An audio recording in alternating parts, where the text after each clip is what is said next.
सर्वात आधी कांदा, लसूण, अद्रक आणि थोडंसं तळलेलं पनीर घ्यायचं आहे.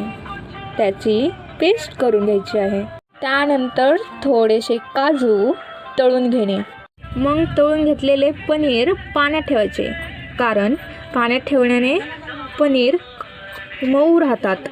आणि मग त्यानंतर तळलेले मखाने, टोमॅटो, कोथिंबीर आणि मिरची याची पण पेस्ट करून घेणे.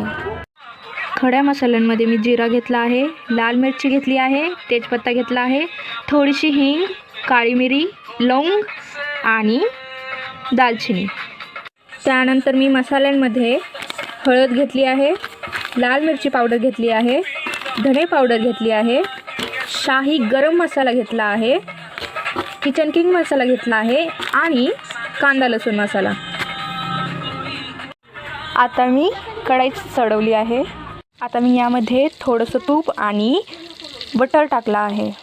आता मी यामध्ये सगळे खडे मसाले टाकून घेतले आहेत.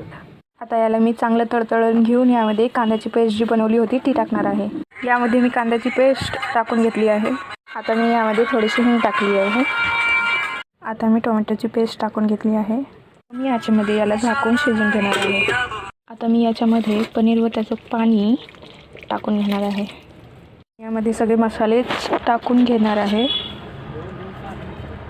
यानंतर मी 2 चमचे मीठ टाकणार आहे. त्यानंतर मी आता याला झाकून शिजवणार आहे. आता मी यामध्ये मूठभर काजू टाकून घेणार आहे. आता मी यामध्ये कसुरी मेथी टाकून घेतली आहे.